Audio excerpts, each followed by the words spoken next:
ఓట్లు వేస్తున్న ఒక సంపూర్ణ విశ్వాసం నమ్మకం మాకుంది. బట్ ఒక్కసారి మీ దగ్గర మళ్ళీ వస్తాను, please be on hold. So Paidi Rakesh Reddy garu, so నిజామాబాద్లో యాజ్ ఏ ఎక్స్పెక్టెడ్ రిజల్ట్స్ వచ్చినాయి. ఆర్మూర్లో చాలా హ్యూజ్ ఎక్స్పెక్టేషన్స్ ఉండే. సో మీ ప్రచార తీరుతెన్నులు చూసినా లేకపోతే మీ అక్కడ స్పీచెస్ చూసినా చాలా పెద్ద ఎత్తున హోరెత్తించాయి. సో ఆర్మూర్లో మంచి రిజల్ట్ వస్తుంది, పైడి రాకేష్ రెడ్డి గారు అనుకున్న స్థాయిలో విజయం సాధించగలుగుతారు అనుకున్నాం. కానీ అక్కడ మళ్ళీ బీజేపీకి వచ్చింది 9 స్థానాలే, మీకంటే 10 స్థానాలు ఎక్కువగా కాంగ్రెస్ కైవసం చేసుకుంది. సో బీజేపీ రిజల్ట్స్తో హ్యాపీగా ఉందా? ఇప్పుడు వచ్చిందనుకంటే వెంకట గారు చెప్తున్నట్టుగా 70 స్థానాలు తగ్గినాయి గతం కంటే, 2020 కంటే. ఓటింగ్ శాతం ఇప్పుడు ఆర్మూర్ లో ఏంటంటే లాస్ట్ మున్సిపల్ ఎలక్షన్స్ లో 3000 ఇప్పుడు 12,000 వచ్చినాయి ఓట్స్. అంటే ఈ రకంగా మేము 400% ఇంక్రీజ్ అయినాం. ఓకే, ఒకసారి రాజకీయాలలో ఏముంటది, ఇప్పుడు రేవంత్ తెలంగాణ ప్రజల్లో అమాయకులను చేసి రేవంత్ గిఫ్ట్ ఇచ్చారు మజ్లిస్ వాళ్ళు. ఆయన మతం మారుతాను మేము నా కమిట్మెంట్ ఇచ్చాడే అంటూ. అంటే రేవంత్ రెడ్డి మతం మారుతాను కమిట్మెంట్ ఇచ్చారు. ఎవరికి ఇవ్వాలి కమిట్మెంట్?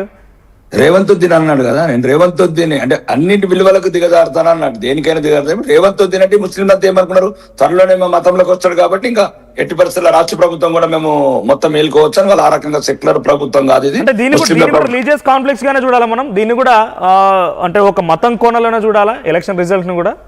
అంటే మతంలో ఉన్నప్పుడు ఇట్లాంటి పదాలు మాట్లాడేప్పుడు ఏ కోణంలో చూస్తావు నువ్వు ఎలక్షన్ టైంలో? నేను రేవంత్ ఓటర్లు రాజకీయ పార్టీలకు వేసిన ఓట్లు తర్వాత వచ్చిన శాతం చూస్తాం, కానీ దీన్ని కూడా రేవంత్ ఉద్దీన్ లేకుండా మతంగానే చూడాలా?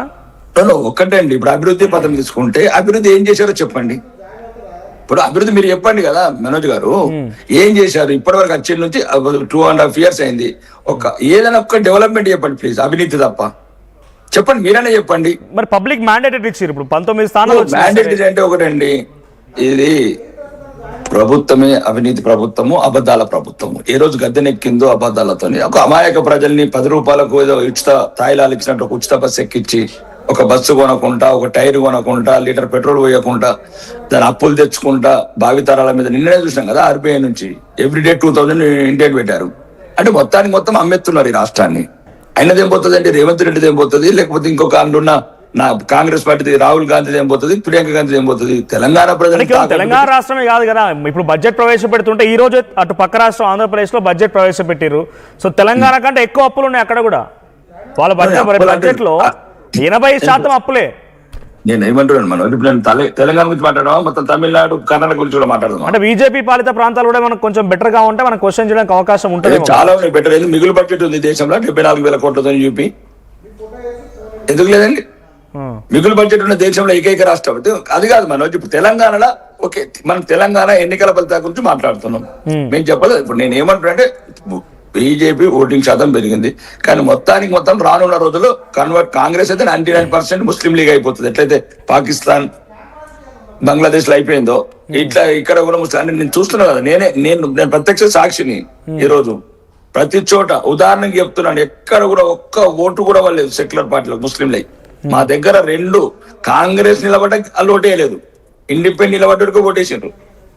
టోటల్ ఒక బిగ్ ప్లాన్ ఉంది. అంటే నేను అనేది ఏంటంటే ఒక అభివృద్ధి మీరు చెప్పండి, ఎటువంటి అభివృద్ధి లేదు ఇంతవరకు. ప్రజలకు ఏదైతే వాగ్దానాలు ఇచ్చారో 4,000 పెన్షన్ కావచ్చు, లేకపోతే 2,500 మహాలక్ష్మి కావచ్చు, తులం బంగారం కావచ్చు. అపోజిషన్ పార్టీగా లేకపోతే ఒక ఎమ్మెల్యేగా మీరు మాట్లాడవచ్చు, కాంగ్రెస్ పార్టీ విషయంలో అధికారంలో విషయంలో మాట్లాడవచ్చు.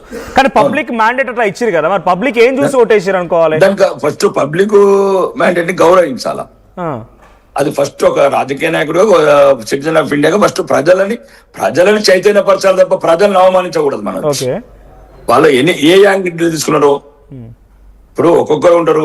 అతను అక్కడ ఉన్న తాయిలాలు కావచ్చు, భయపెట్టారు, మీకు ఇందిరా మిల్లు క్యాన్సిల్ చేస్తాము, లేకపోతే ఇవన్నీ క్యాన్సిల్ చేస్తాము, ఉచిత బస్ క్యాన్సిల్ చేస్తాము, పెన్షన్లు క్యాన్సిల్ చేస్తాము, రేషన్ కార్డులు. మీరు అన్నట్టున్నట్టుగా ఇవన్నీ క్యాన్సిల్ చేస్తామంటేనే మీరు ప్రాతినిధ్యం వహించే నియోజకవర్గంలో మున్సిపాలిటీలో 19 స్థానాలు వచ్చినాయా? నిజామాబాద్ లో 17 వచ్చినాయా? ఇవన్నీ క్యాన్సిల్ చేస్తామంటే భయపెట్టిస్తేనే వచ్చినాయా? భయపెట్టడం కదా, అమాయక ప్రజల్ని మోసపుచ్చడము. మిగతా వాళ్ళు ఏమంటే అన్ని ఇచ్చేస్తాము, ఎలక్షన్స్ కాగానే అన్ని ఇచ్చేస్తాము. ఒకటి మాత్రం చెప్తున్నాను, ఇది ఒక అబద్ధాల ప్రచారంతో అధికార మదంతో వచ్చిన ఫలితాలు. మరి కరీంనగర్ లో వచ్చిన ఫలితాలు అదే కదా. ఇప్పుడు ప్రజలు చైతన్యవంతమైనప్పుడు జరిగే పరిణామాలు. కరీంనగర్ లాగానే తెలంగాణ అవుతుంది ఫ్యూచర్ లో. ఈ రోజు కరీంనగర్ నేలను చూసి తెలంగాణ వ్యాప్తంగా రానున్న రోజుల్లో బస్సులలో వెళ్ళి ముద్దాడతారా మట్టి అక్కడ కరీంనగర్ లో బీజేపీకి పట్టం కడితే ప్రజలు చైతన్యమైనట్టు, మిగిలిన చోట్ల కాంగ్రెస్ పార్టీకి అవకాశం వస్తే ప్రజలంతా ఇంకా అమాయకులై కాంగ్రెస్ పార్టీ చేసిన మోసాలకు మోసపోయినట్ట. అదే కాంగ్రెస్ చాలా మంచి వాళ్ళు ఉన్నారు, మళ్ళీ అదనకూడదు. నేను ఇప్పుడు కాంగ్రెస్ పార్టీని నేను భక్తులు అనట్లేదండి, వాళ్ళు చేసిన పనుల గురించి అంటున్నాను.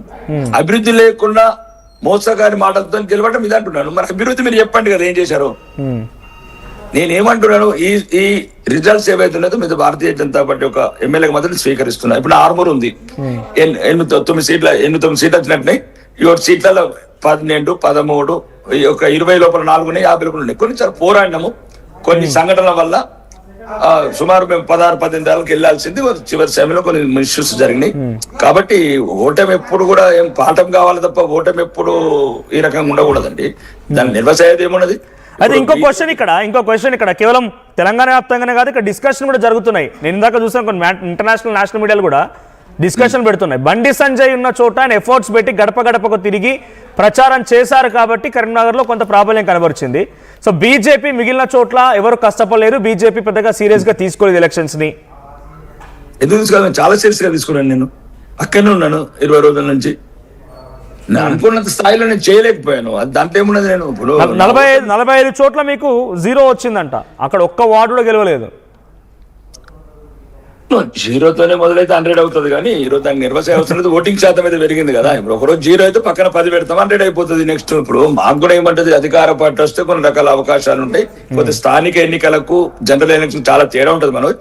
ఎందుకంటే కొద్దిగా అక్కడ అభ్యర్థిని చూస్తారు, కులం చూస్తారు, బలం చూస్తారు, బలగం చూస్తారు, ఇవన్నీ ఉంటాయి. పార్టీ అనేది కొద్దిగా సెకండరీ అవుతుంది, అక్కడ వ్యక్తి ముఖ్యం అవుతాడు. బట్ పబ్లిక్ అయితే ఎక్స్పెక్టేషన్స్ చాలా ఉండే, మేము కూడా చాలా ఎక్సైటింగ్ గా చూసినాం.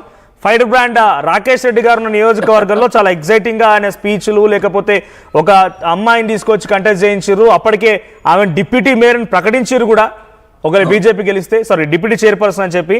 సో ఇవన్నీ జరిగినాయి. ఒకసారి నేను మళ్ళీ మీ దగ్గరకు వస్తాను. బీఆర్ఎస్ పార్టీ నుంచి చిరుమల రాకేష్ గారు ఉన్నారు. రాకేష్